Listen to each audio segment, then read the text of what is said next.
My mother-in-law threatened grandparent rights before I was even pregnant. Now I am pregnant, and I'm absolutely terrified. What started as controlling behavior turned into something so much darker that I genuinely believe she tried to poison me.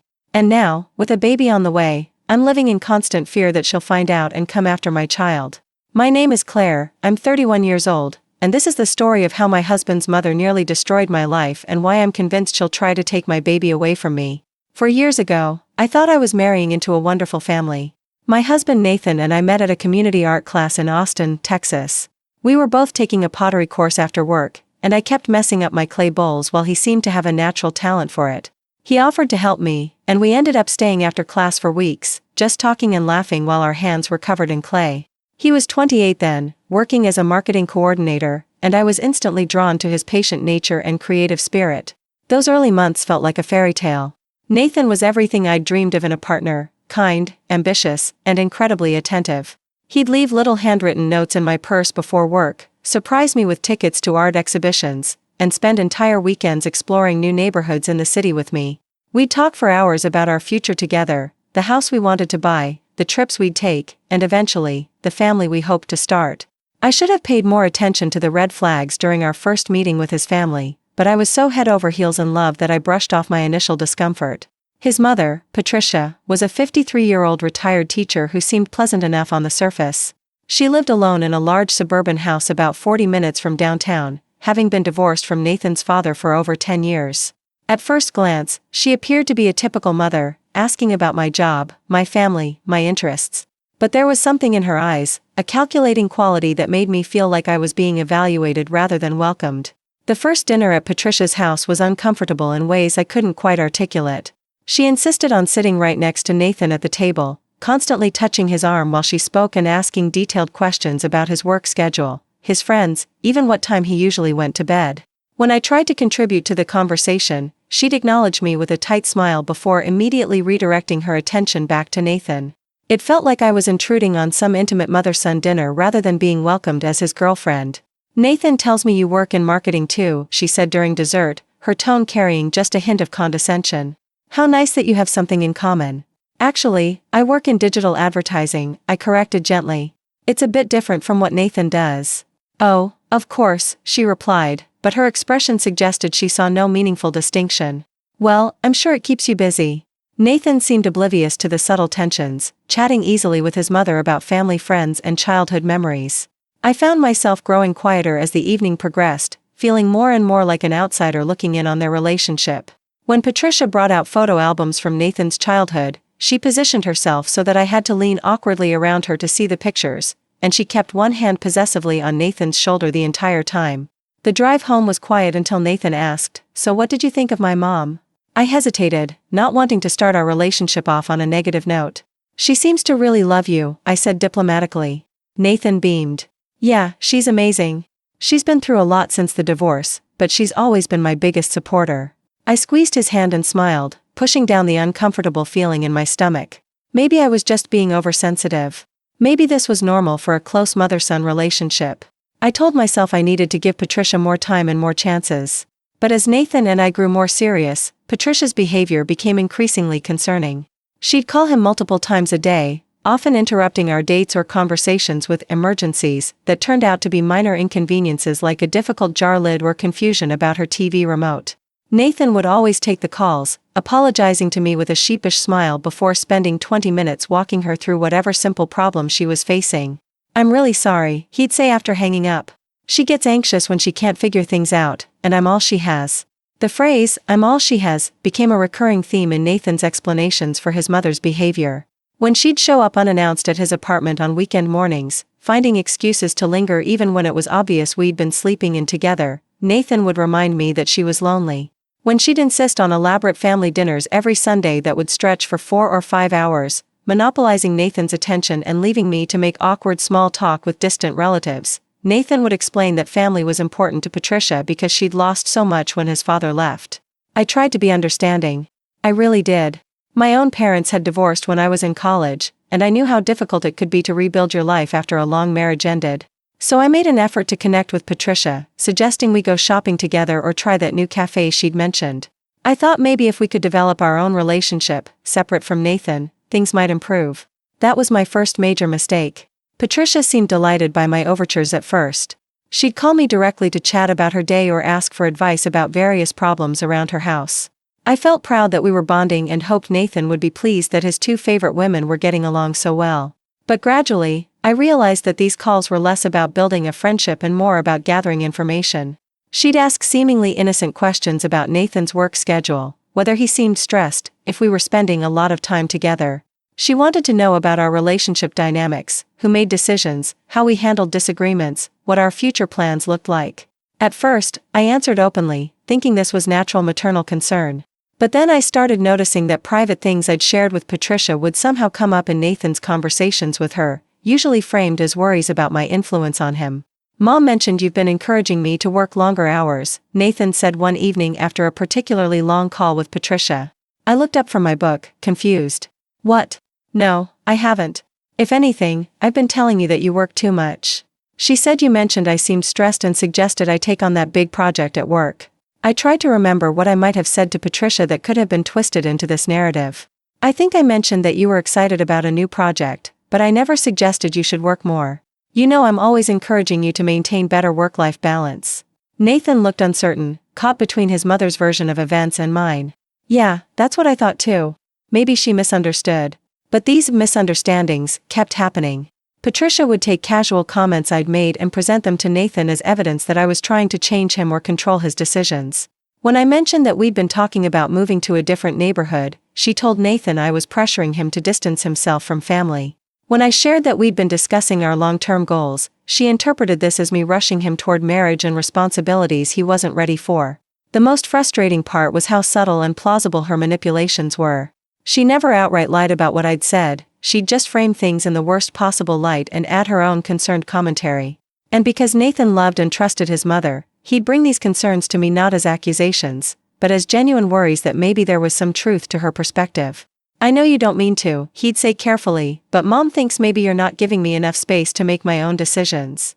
I'd feel my heart sink every time these conversations started, knowing that no matter how I responded, it would somehow be used as evidence against me later. If I defended myself too strongly, Patricia would hear about my defensive reaction and use it to suggest I was hiding something. If I tried to be understanding and acknowledge her concerns, she'd take that as admission that I was indeed being controlling. The situation escalated significantly when Nathan and I got engaged. I'd hoped that Patricia would see our engagement as a sign that she needed to adjust her expectations and accept that Nathan was building a life with me. Instead, it seemed to trigger something desperate in her. The engagement party she insisted on throwing was a nightmare of passive-aggressive comments and deliberate slights.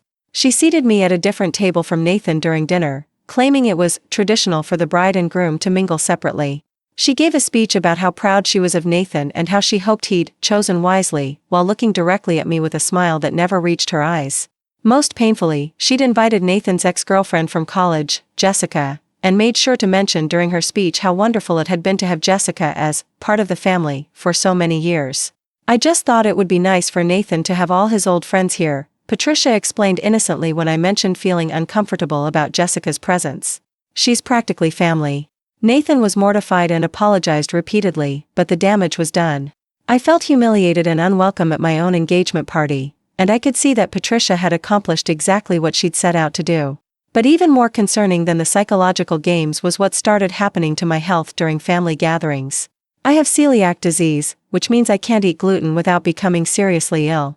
It's not an allergy or an intolerance, it's an autoimmune condition that can cause severe digestive issues, malnutrition, and long-term damage to my intestines if I'm exposed to gluten regularly.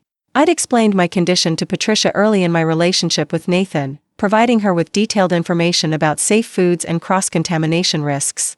She'd seemed very understanding and assured me that she'd be careful when cooking for family gatherings. She even bought a separate set of cooking utensils and cutting boards specifically for preparing gluten-free foods, which I thought was incredibly thoughtful. For the first few family dinners, everything seemed fine. Patricia would prepare beautiful gluten-free versions of traditional dishes, often going out of her way to make sure I felt included in family meals. Nathan was so proud of how his mother was accommodating my needs, and I felt grateful that she was making such an effort. But then I started getting sick after every visit to Patricia's house. At first, I chalked it up to stress. Family gatherings were already emotionally draining because of the undercurrent of tension between Patricia and me, so I figured my digestive issues were just a response to anxiety. But the symptoms were severe: intense abdominal pain, nausea, diarrhea, and fatigue that would last for days after each visit. These weren't typical stress reactions, they were the exact symptoms I experienced when I accidentally consumed gluten. I started paying closer attention to what I was eating at Patricia's house. She'd always make a big show of presenting me with specially prepared gluten-free dishes, explaining in detail how she'd used separate utensils and washed everything thoroughly to prevent cross-contamination. But I kept getting sick, and the pattern was becoming impossible to ignore. "Maybe you're just extra sensitive," Nathan suggested when I mentioned my concerns. "Mom is being so careful, but maybe even tiny amounts of cross-contamination are affecting you." I considered that possibility, but something felt wrong. I ate at restaurants regularly without issues, and I'd never had such consistent reactions to carefully prepared gluten-free foods. I decided to start being even more cautious, bringing my own dishes and utensils to family gatherings and politely declining anything I hadn't prepared myself. Patricia seemed hurt by my increased caution. "I've been so careful," she said with wounded eyes. "I spent hours researching gluten-free cooking methods and bought all new equipment. I don't understand why you don't trust me." I felt terrible for hurting her feelings, especially when Nathan looked disappointed in me for being paranoid. So I compromised. I'd eat the food Patricia prepared, but I'd also bring backup snacks and drinks that I knew were safe. The sickness continued. I started tracking my symptoms more carefully, noting exactly when they occurred and what I'd consumed. The pattern was undeniable. I only got sick after eating or drinking something Patricia had prepared, even when I'd watched her make it using supposedly gluten-free ingredients and dedicated equipment. One Sunday afternoon, the symptoms were particularly severe. I spent most of the drive home doubled over in pain, and by that evening, I was vomiting and running a fever. Nathan was worried enough to suggest we go to the emergency room, but I insisted on waiting to see if the symptoms would subside on their own. The next day, still feeling awful, I decided to do something I'd never done before. I called my gastroenterologist and asked if he could run tests to check for recent gluten exposure. He was able to detect inflammatory markers that suggested I'd been exposed to significant amounts of gluten within the past 24 hours. "But that's impossible," I told Nathan when I shared the test results with him. "I was so careful yesterday. I only ate the things your mom prepared specifically for me." Nathan looked troubled. "Maybe she made a mistake? Used the wrong flour or something?" I wanted to believe that explanation, but deep down, I was starting to suspect something much darker. The next time we went to Patricia's house, I decided to conduct my own test. I told her I was feeling a bit under the weather and would just stick to drinking water and maybe some tea. I watched carefully as she prepared my tea, using a brand new box of chamomile tea bags and bottled water. Within an hour of drinking the tea, I started feeling the familiar onset of symptoms. That night, lying awake with stomach cramps, I had to face a terrifying possibility: Nathan's mother was deliberately making me sick. The thought seemed so outrageous that I questioned my own sanity. Why would anyone intentionally poison another person? But as I thought back over the past several months, other incidents started making more sense. The time Patricia had insisted I try her special gluten-free cookies and I'd ended up bedridden for 3 days. The dinner party where she'd made a big fuss about preparing a safe meal for me, only to have me spend the entire next week recovering from what felt like the worst gluten exposure I'd ever experienced. I started declining all food and drinks at Patricia's house, claiming I was on a special elimination diet recommended by my doctor. I'd bring my own water bottle and politely refuse everything else. Patricia seemed annoyed by my caution, making comments about how difficult it must be to have such restrictive dietary needs and how she missed being able to cook for everyone in the family. For the first time in months, I stopped getting sick after family gatherings. The relief of not feeling constantly ill was overwhelming, but it was accompanied by a growing sense of horror about what Patricia had been doing to me. I couldn't understand her motivation. Was she trying to make me so sick that I'd stop coming to family events? Was she hoping Nathan would blame me for being high maintenance and end our relationship? Or was there something even more sinister behind her actions? I knew I needed to tell Nathan what I suspected, but I also knew how impossible it would sound.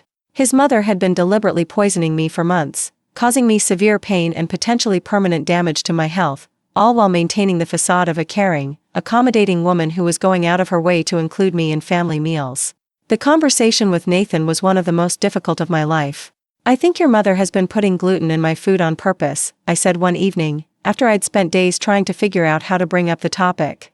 Nathan stared at me in disbelief. "What? That's insane, Claire. Why would she do that?" I explained the pattern I'd noticed, the test results from my doctor, and how my symptoms had completely stopped once I'd stopped eating and drinking anything Patricia prepared. Nathan listened with growing distress, and I could see him struggling to reconcile his image of his loving mother with the evidence I was presenting. "There has to be another explanation," he said finally. "Maybe she's been making mistakes with the gluten-free ingredients. Maybe her kitchen isn't as safe as we thought." "Nathan, I tested positive for significant gluten exposure after drinking tea she made me from a brand new box of tea bags. There's no way that was an accident." Nathan ran his hands through his hair, looking overwhelmed.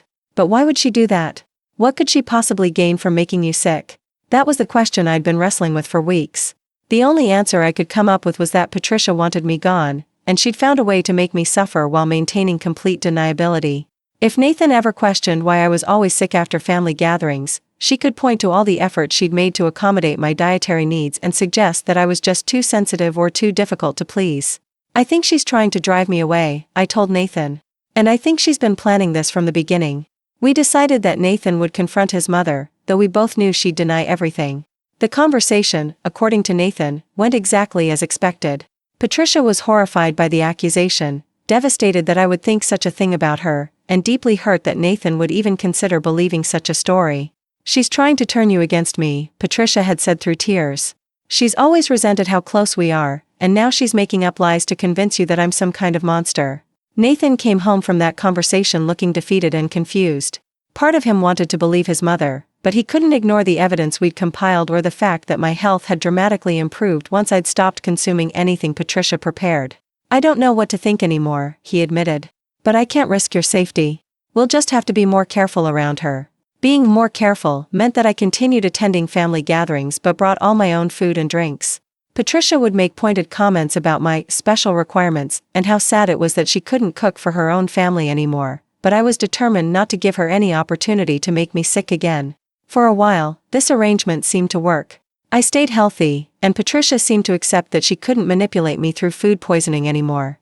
But I should have known that someone capable of such calculated cruelty wouldn't give up so easily. The phone call came on a Tuesday evening in March.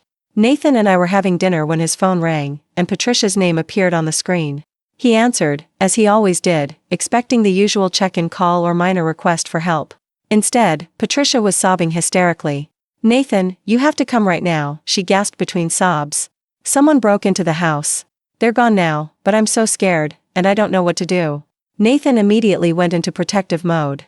"Did you call the police? Are you hurt?" "No, I can't call the police. Not yet. I need you to come first. And bring Claire. I need her to bring that gun she has." I looked up sharply from my dinner. I don't own a gun, and I'd never mentioned anything about firearms to Patricia. Nathan looked confused too. "Mom, Claire doesn't have a gun. And why can't we call the police?" She mentioned it once, about keeping it for protection. "Please, Nathan, I'm terrified. They might come back, and I need someone here who can protect us until we figure out what they took." Nathan looked at me questioningly, and I shook my head firmly. "I don't have a gun, and I never said I did. And Nathan, if she was really robbed, the first thing she should do is call the police." "Claire says she doesn't have a gun, Mom, and she's right about calling the police. We should, and oh." Patricia's voice became shrill. "No police, not yet. I just need you here first. Come alone then, but please hurry." Nathan was already reaching for his car keys, but I grabbed his arm. Something about this situation felt very wrong. Why would Patricia specifically ask for me to bring a gun that didn't exist? Why was she so adamant about not involving the police? And why did she need us to come immediately but only after the supposed intruders had already left? "Nathan, this doesn't make sense. If she was really robbed, she'd want the police there as soon as possible to secure the scene and start an investigation." "She's scared and not thinking clearly," Nathan said, though I could hear uncertainty in his voice. "Or she's lying," I said quietly. "Think about it. She specifically asked for me to bring a gun she somehow thinks I have, even though I've never mentioned owning one. She wants us to come alone, at night, to her house, without involving any authorities. This feels like a trap." Nathan paused, his hand on the doorknob, and I could see him processing the implications of what I was saying. His mother, who had already demonstrated her willingness to harm me through food tampering, was now trying to lure us to her house under suspicious circumstances. "What if it's real though?" Nathan asked. "What if she really was robbed and she's just panicked? Then she'll call the police when we don't show up immediately, and they'll handle it properly." "But Nathan, I'm not going over there tonight.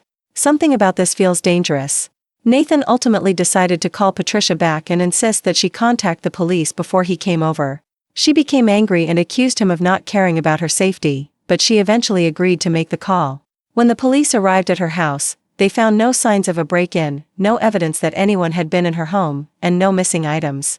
Patricia claimed that she must have scared the intruders away before they could take anything, but the police report noted that there were no signs of forced entry, no disturbed belongings, and no indication that anyone had attempted to break into the house. Nathan confronted his mother about the false alarm, and she became defensive, insisting that she'd heard noises and seen shadows and had genuinely believed someone was in her house. But I knew, and I think Nathan was starting to realize, that this had been a deliberate attempt to get us to her house under circumstances that would have put us at risk. What would have happened if we'd gone over there that night? Would Patricia have claimed that we were the intruders she'd been afraid of? Would she have called the police on us? Or was she planning something even worse, something that required us to be isolated at her house with no witnesses and no backup plan? That night marked a turning point in Nathan's relationship with his mother. For the first time, he was forced to confront the possibility that the woman who had raised him was not just manipulative or controlling, but potentially dangerous. "I don't understand how she became this person," Nathan said as we lay in bed that night, both too shaken to sleep. "She used to be loving and supportive. I don't recognize her anymore." I wanted to comfort him, but I also knew that we needed to face the reality of our situation. Patricia had shown herself willing to poison me repeatedly over several months, causing me significant pain and health problems. She'd attempted to manipulate Nathan through lies and emotional manipulation. And now she'd tried to lure us to her house under false pretenses for reasons we could only guess at. "I think she's always been this person," I said gently. "But now she sees me as a threat to her relationship with you, and she's willing to do whatever it takes to remove that threat." Over the next few weeks, Nathan began seeing his mother's behavior with new eyes. He started recognizing the manipulation tactics she'd been using for years, the subtle ways she'd tried to control his decisions and relationships. He realized that his previous girlfriends had all eventually distanced themselves from him after dealing with Patricia's interference, and he began to understand that I wasn't the first woman she'd targeted. We decided to try one more approach before cutting off contact entirely. Nathan suggested that the three of us attend family therapy sessions together to work through our communication issues and establish healthier boundaries. He presented this idea to Patricia as a way to improve our relationships and ensure that everyone felt heard and respected.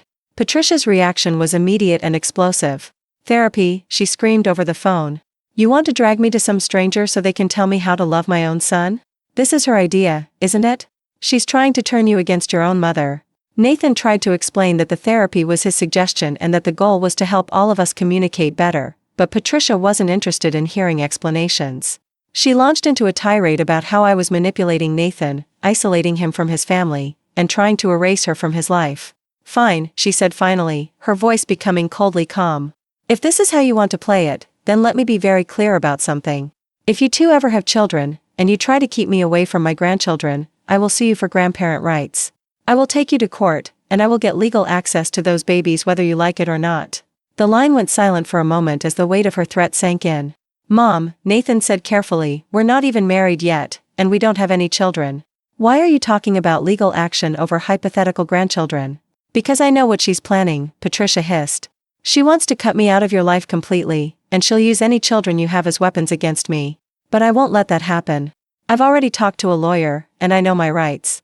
I felt a chill run down my spine as I listened to this conversation on speakerphone. Patricia was threatening to take legal action against us over children that didn't even exist yet, based on her assumption that we would try to prevent her from having access to them. The fact that she'd already consulted a lawyer suggested that she'd been planning this threat for a while, waiting for the right moment to use it as leverage against us. "Mom, you're talking about taking your own son to court over children he doesn't have," Nathan said, his voice filled with disbelief. "Do you understand how insane that sounds?" "What's insane is letting that woman destroy our family," Patricia replied. "But I'm giving you fair warning, I will not be pushed out of your life, and I will not be denied access to my grandchildren when the time comes." That night, Nathan and I had a long, painful conversation about our future. We both wanted children someday, but the thought of bringing a baby into this situation was terrifying. How could we protect a child from someone who had already shown herself capable of poisoning me and was now threatening legal action to force access to any children we might have? "I can't let her do this to you," Nathan said finally. "I can't let her threaten our future children before they even exist. This has to end." The decision to cut off contact with Patricia wasn't easy for Nathan, despite everything she'd done. She was his mother, the woman who had raised him and supported his dreams for most of his life. But her behavior had escalated to a point where we no longer felt safe around her, and her threats about future grandchildren made it clear that having children while she remained in our lives would put those children at risk as well. Nathan called his mother one last time to explain that we would no longer be maintaining contact with her. He told her that her threats, her manipulation, and her treatment of me had made it impossible for us to have a healthy relationship with her. He asked her to respect our decision and give us space to build our own family without her interference. Patricia's response was predictably dramatic. She alternated between sobbing apologies and furious accusations, begging Nathan not to abandon her and threatening to make us pay for cutting her out of our lives. She promised to change, to get therapy, to do whatever it took to repair our relationships. But she also made it clear that she would never accept responsibility for her actions or acknowledge that her behavior had been inappropriate. "You'll regret this," she said finally. "When you have children and you realize how much you need family support, you'll come crawling back to me. But by then, it might be too late." Nathan hung up the phone and immediately blocked her number. We blocked her on all social media platforms, changed our address without leaving a forwarding address, and took steps to make our personal information harder to find online. We wanted to make it as difficult as possible for Patricia to locate us or intrude on our lives. For 2 years, we lived in blessed peace. Nathan and I got married in a small ceremony with just close friends and my family in attendance. We bought a house in a neighborhood across town from where Patricia lived. Nathan thrived in his career without the constant stress of managing his mother's emotions and demands. I was healthier and happier than I'd been in years, no longer living in fear of being poisoned or manipulated. We started talking seriously about having children, and for the first time, that conversation didn't fill me with dread. Patricia was out of our lives, we had strong legal and emotional boundaries in place, and we felt ready to start building the family we'd always dreamed of. And then I got pregnant. The moment I saw the positive pregnancy test, I felt a complicated mix of joy and terror.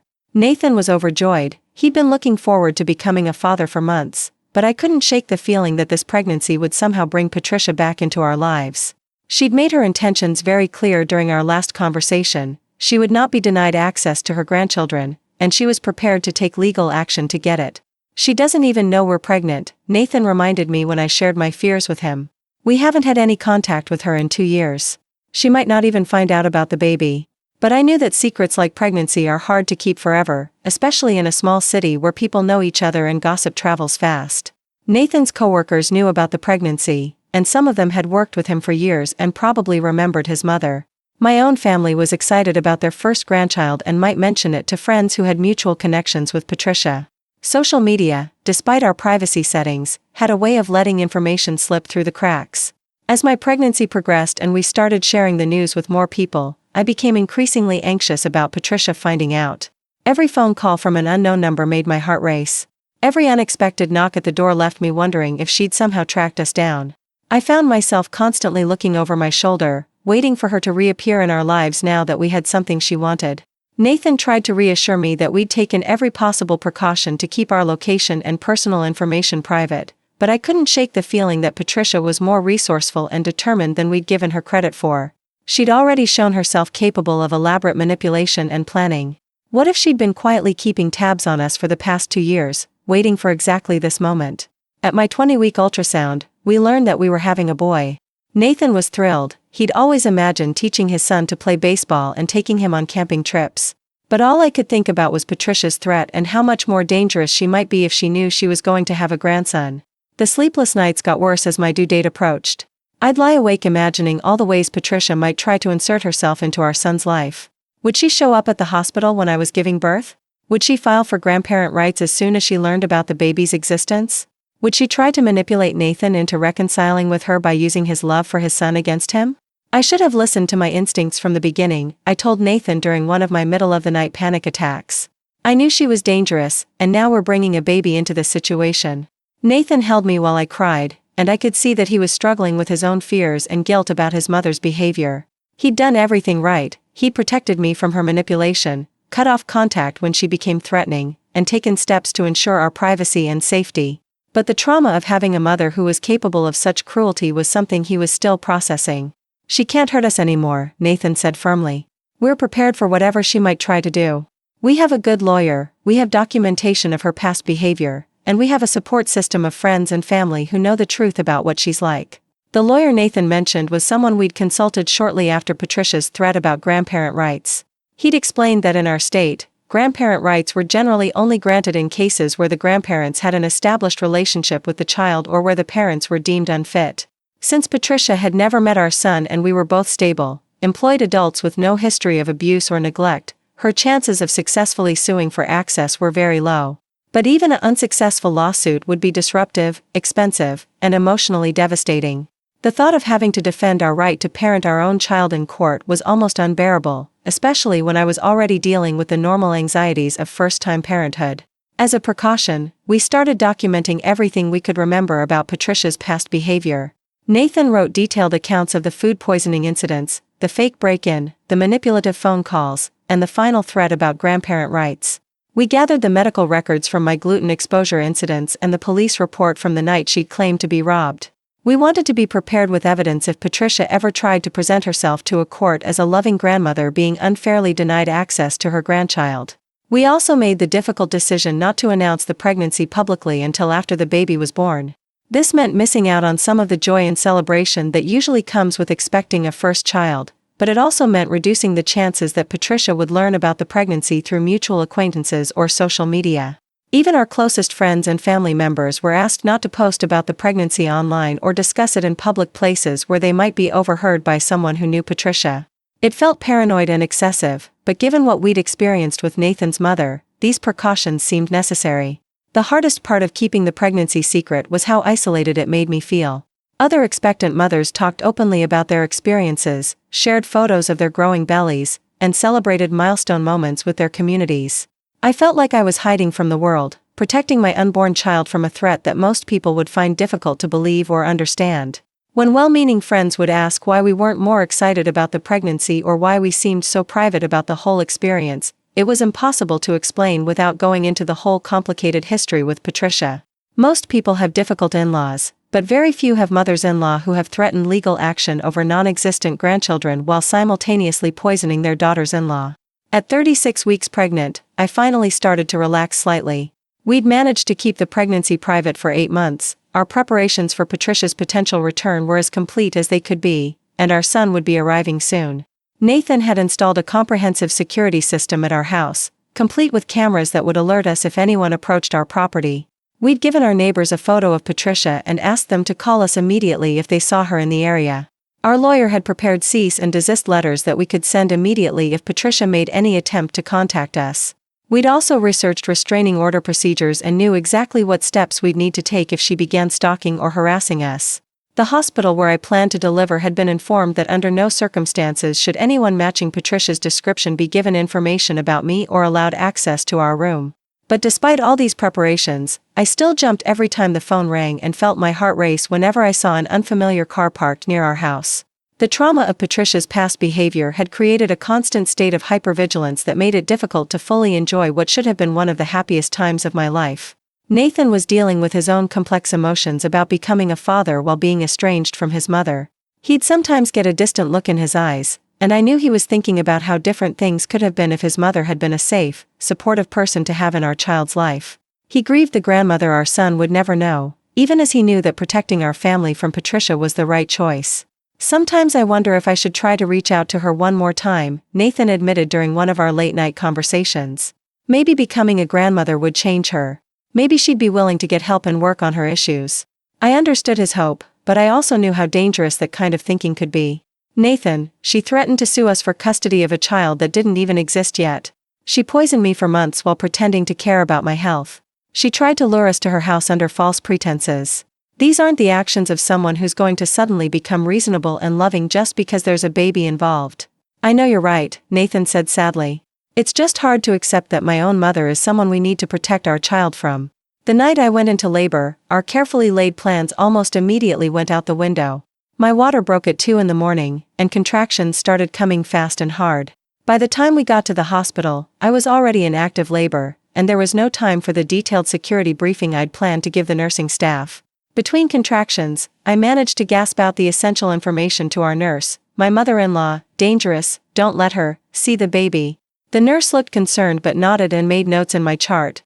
Nathan took over, explaining that we had a family member who was not allowed to visit and providing Patricia's photo to the charge nurse. He requested that security be notified if anyone matching her description tried to gain access to the maternity ward.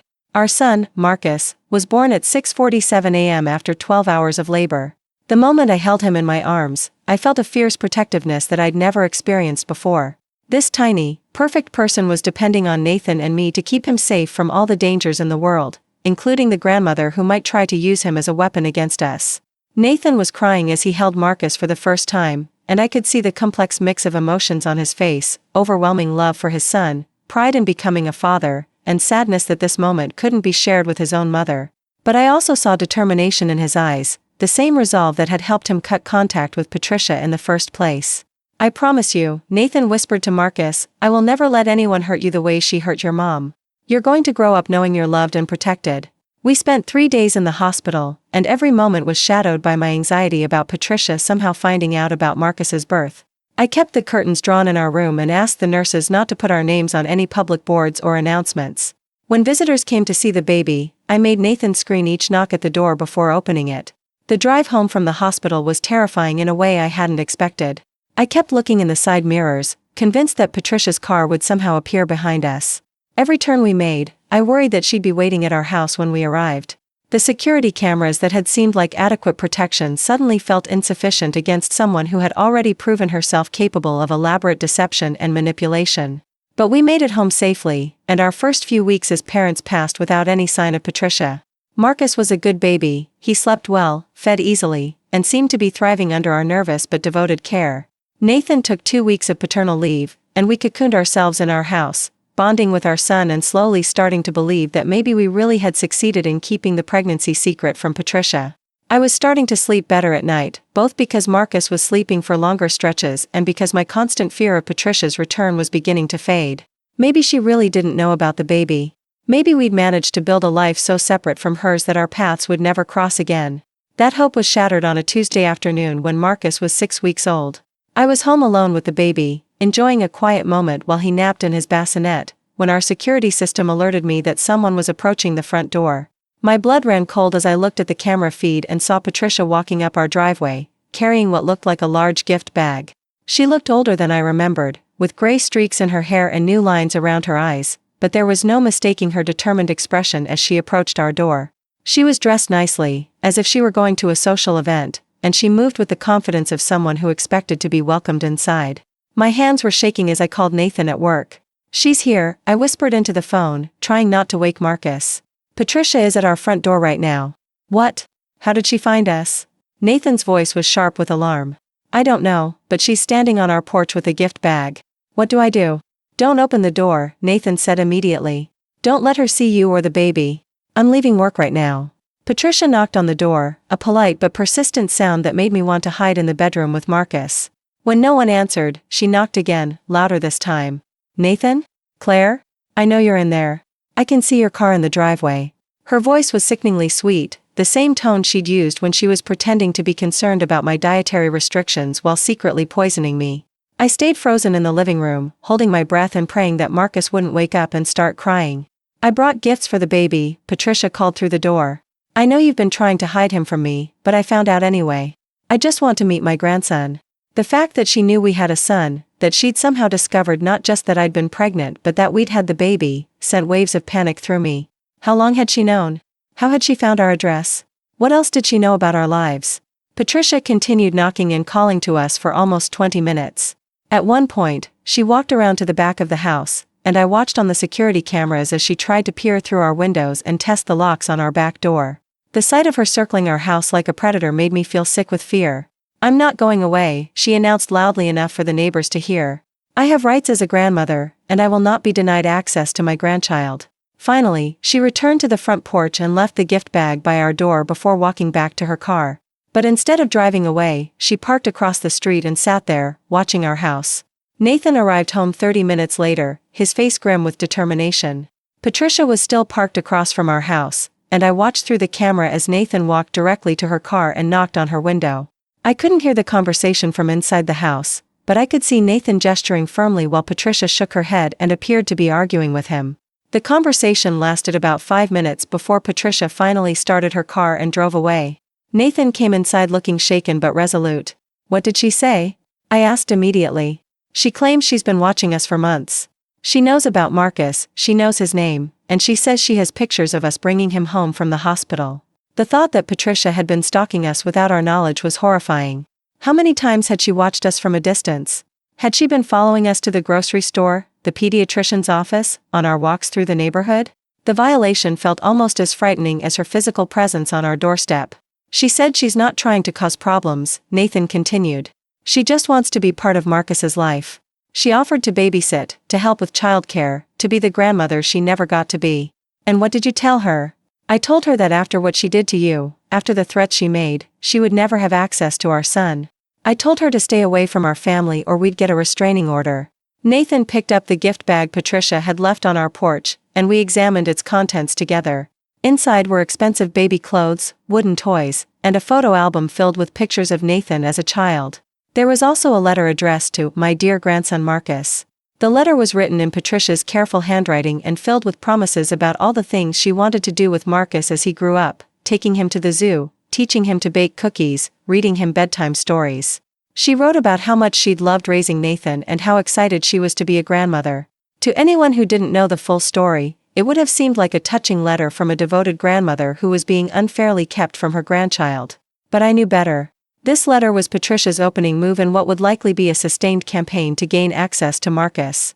She was establishing a paper trail that would show her good intentions and genuine love for her grandson, building a case that she could eventually present to a court if necessary. We need to call the lawyer first thing tomorrow, Nathan said as we read through the letter. And I think it's time to file for that restraining order. That night, neither of us slept well. Every small sound outside made us think Patricia had returned. I found myself checking on Marcus obsessively, making sure he was still safe in his crib. The sense of security we'd built over the past 2 years had been completely shattered in the space of a few hours. The next morning, we contacted our lawyer and began the process of filing for a restraining order against Patricia.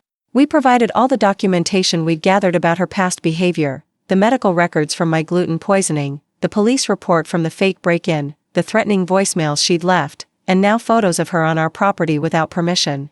Our lawyer was confident that we had enough evidence to get a temporary restraining order, but he warned us that Patricia would likely contest it and that we'd have to appear in court to argue for a permanent order. Be prepared for her to present herself as a heartbroken grandmother who's being unfairly denied access to her grandchild, he advised. She'll try to make this about grandparent rights rather than the pattern of harassment and abuse you've documented. While we waited for the court date, Patricia's harassment escalated. She began driving by our house multiple times a day, sometimes parking across the street for hours at a time. She sent packages addressed to Marcus, filled with toys and clothes and more letters about how much she loved him. She left flowers and balloons tied to our mailbox with cards signed, "From Grandma." Most disturbingly, she began contacting Nathan's coworkers, mutual friends, and even some of my family members, telling them her version of our story. According to Patricia's narrative, Nathan and I were cruel and vindictive people who were using an innocent baby to punish her for unspecified minor disagreements. She painted herself as a loving mother and grandmother who was being denied the chance to know her grandchild because of my jealousy and manipulation. She called my sister, I told Nathan after a particularly upsetting phone conversation. She told Jennifer that I was keeping Marcus away from his grandmother because I was jealous of your relationship with your mother. She made it sound like we were being petty and unreasonable. Some people who didn't know the full story began questioning whether we were doing the right thing by cutting Patricia out of Marcus's life. A few of Nathan's coworkers suggested that maybe he should give his mother another chance, especially now that she was a grandmother. Even some of my own family members wondered privately whether we were being too harsh. The pressure to reconcile with Patricia was enormous, especially because she was so skilled at presenting herself as the victim in the situation. She had years of practice manipulating people's emotions and making her unreasonable demands seem perfectly justified. But Nathan and I held firm. We knew the truth about what Patricia was capable of, and we refused to expose our son to someone who had already proven herself willing to poison me and threaten our family. The opinions of people who didn't understand the full situation, while painful to hear, wouldn't change our commitment to protecting Marcus. The restraining order hearing was scheduled for a Thursday morning when Marcus was 3 months old. I was terrified about having to face Patricia in court and worried about how she would present our case to the judge. Our lawyer had prepared us for what to expect, but there's no way to fully prepare for having to defend your right to protect your child from his own grandmother. Patricia arrived at court with her own lawyer and a folder full of what looked like character references and evidence of her own. She was dressed conservatively and looked like exactly what she was trying to portray, a respectable, heartbroken grandmother who was being unfairly persecuted by her vindictive daughter-in-law. When it was her turn to speak, Patricia delivered a performance that was both convincing and chilling. She spoke about her close relationship with Nathan throughout his childhood, her excitement about becoming a grandmother, and her confusion about why we were suddenly treating her like a dangerous person. She denied ever threatening us or engaging in any inappropriate behavior, suggesting that our accusations were based on misunderstandings and overreactions to normal family conflicts.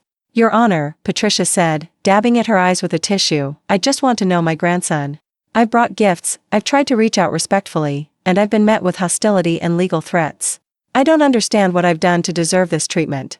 She made no mention of the food poisoning, the fake break-in, or her threats about suing for grandparent rights. According to her version of events, she was simply a loving grandmother who was being punished for wanting to be part of Marcus's life. When it was our turn to present evidence, our lawyer systematically went through the documentation we'd gathered over the years. He presented the medical records showing my repeated gluten exposure after eating Patricia's food, the police report from the night she'd claimed to be robbed, and recordings of her threatening voicemails about grandparent rights. The judge listened carefully to both sides, asking clarifying questions and reviewing the evidence we'd submitted.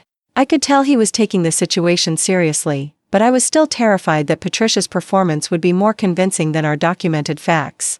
After deliberating for what felt like hours but was probably only 20 minutes, the judge ruled in our favor. He granted a permanent restraining order that prohibited Patricia from coming within 500 feet of our home, our workplace, or any location where Marcus might be present. She was also prohibited from contacting us directly or indirectly through third parties. The evidence presented suggests a pattern of harassment and behavior that could reasonably be perceived as threatening, the judge explained. While the court recognizes that family disputes can be painful and complex, the safety and well-being of the child must be the primary consideration. Patricia's face went white when the judge announced his decision, and for a moment, the mask of the grieving grandmother slipped, revealing the cold fury underneath. She stared at Nathan and me with such hatred that I instinctively stepped closer to my husband, even though we were in a crowded courtroom. As we left the courthouse, I felt a complex mix of relief and ongoing anxiety. We'd won this battle, but I knew that Patricia wasn't the type of person to give up easily. The restraining order would provide some legal protection, but it wouldn't necessarily prevent her from finding other ways to insert herself into our lives. Over the next few months, Patricia tested the boundaries of the restraining order in subtle ways. She would drive through our neighborhood, staying just outside the 500-foot boundary but making sure we could see her car. She sent packages to Marcus through mail forwarding services, trying to circumvent the no-contact provisions.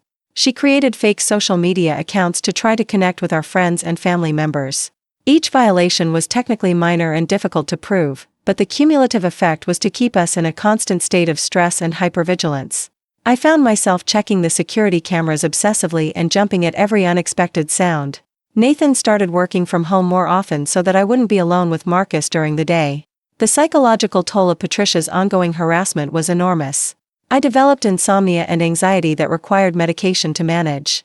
Nathan struggled with depression and guilt about his role in bringing this toxic person into our lives. Even Marcus seemed to pick up on our stress, becoming fussier and more difficult to settle. But we also found strength in our commitment to protecting our son and our family. Every time I looked at Marcus's innocent face, I was reminded of why we were fighting so hard to keep Patricia away from him. He deserved to grow up feeling safe and loved, without the constant threat of manipulation and psychological abuse that had defined Nathan's childhood. When Marcus turned 1 year old, we decided to have a small birthday party with just close friends and family members. It should have been a joyful celebration of our son's first year of life, but I spent the entire day worried that Patricia would somehow find out about the party and show up uninvited. We'd taken precautions. The party was at our house with security cameras running. We'd asked all guests not to post about the event on social media, and Nathan had even driven around the neighborhood before the party to make sure Patricia's car wasn't lurking nearby. But the fear was always there, a constant shadow over what should have been happy moments. As I watched Marcus take his first tentative steps and blow out his birthday candle, I felt overwhelmed with love for this little person who had brought so much joy into our lives despite the circumstances surrounding his birth. He was walking now, saying "Mama" and "Dada," and developing his own little personality that was nothing like his toxic grandmother. Nathan caught me crying during the birthday song and squeezed my hand. "What's wrong?" he whispered. "Nothing's wrong," I whispered back. "I'm just thinking about how different this could have been if your mother was a safe person to have in our lives." Nathan nodded, understanding immediately what I meant. We'd both grieved the loss of the extended family that Marcus would never have, the grandmother who could have been a source of love and support instead of a threat to be defended against. But we'd also built something beautiful and strong in spite of Patricia's attempts to destroy us. Marcus was thriving in an environment filled with love, safety, and stability. He had grandparents on my side of the family who adored him, friends who'd become chosen family, and parents who would move heaven and earth to protect him from anyone who might try to hurt him. Now, as I write this story, Marcus is almost 2 years old. Patricia is still out there somewhere, still bound by the restraining order, but still, I'm sure, looking for ways to force herself into our lives. The legal battle gave us some breathing room, but it didn't cure her of whatever drives her to control and manipulate the people she claims to love. I still have nightmares sometimes about what might have happened if we hadn't recognized Patricia's dangerous behavior early enough. What if we'd dismissed my symptoms as stress instead of investigating the pattern? What if we'd fallen for her fake emergency and gone to her house that night without backup? What if we'd tried to maintain a relationship with her for the sake of family harmony, exposing Marcus to her manipulation from birth? The trauma of those experiences has changed me in ways that will probably never fully heal. I'm more suspicious of people's motives, more protective of my family's privacy, and more aware of how psychological abuse can be disguised as love and concern. But I'm also stronger than I ever knew I could be, more confident in my ability to trust my instincts, and more committed to creating the safe, loving family that both Nathan and I deserve to grow up in. Nathan has done the difficult work of processing his childhood experiences and recognizing the ways his mother's manipulation affected him long before I came into the picture. He's learned to trust his own judgment over his mother's emotional manipulation, and he's become an incredible father who's determined to break the cycle of toxic behavior that defined his own upbringing. Most importantly, Marcus is growing up knowing that he's loved unconditionally by parents who put his safety and well-being above all other considerations. He'll never have to wonder whether his food is safe to eat, whether the adults in his life are telling him the truth, or whether love comes with strings attached. He's learning that healthy relationships are built on respect, honesty, and genuine care for each other's well-being. Sometimes people ask me if I ever regret cutting Patricia out of our lives so completely. They wonder if Marcus is missing out by not having a relationship with his paternal grandmother, or if we were too harsh in our response to what they see as typical family drama. But I know the truth about what Patricia is capable of, and I know that protecting Marcus from her was the most important decision Nathan and I have ever made together. Children don't need every possible relative in their lives, they need adults who will keep them safe, tell them the truth, and love them without conditions or ulterior motives. Patricia threatened to take legal action against us over a child who didn't even exist yet, poisoned me repeatedly while pretending to care about my health, and tried to manipulate us into dangerous situations through lies and emotional blackmail. Those aren't the actions of someone who deserves access to an innocent child, regardless of her biological relationship to him. I'm sharing this story not because I'm looking for sympathy or validation, but because I want other people who might be dealing with similar situations to know that they're not crazy, they're not overreacting, and they have the right to protect their families from toxic people, even when those people are relatives. Trust your instincts when someone's behavior doesn't feel right, even if you can't quite put your finger on what's wrong. Document everything that seems suspicious or inappropriate, because patterns of abuse are often subtle and difficult to prove without careful record keeping. Don't let anyone convince you that you have to maintain relationships with people who consistently make you feel unsafe or uncomfortable, regardless of their relationship to you. Most importantly, remember that you have the right to define what family means to you and your children. Biology doesn't automatically entitle someone to access to your life, and love isn't supposed to come with threats, manipulation, or conditions that compromise your safety and well-being. Marcus will grow up knowing that his parents chose to prioritize his safety over family expectations, social pressure, and the easier path of maintaining the status quo. He'll learn that real love means protecting the people you care about, even when that protection comes at a personal cost. And someday, when he's old enough to understand, I'll tell him the whole story of why his paternal grandmother isn't part of his life.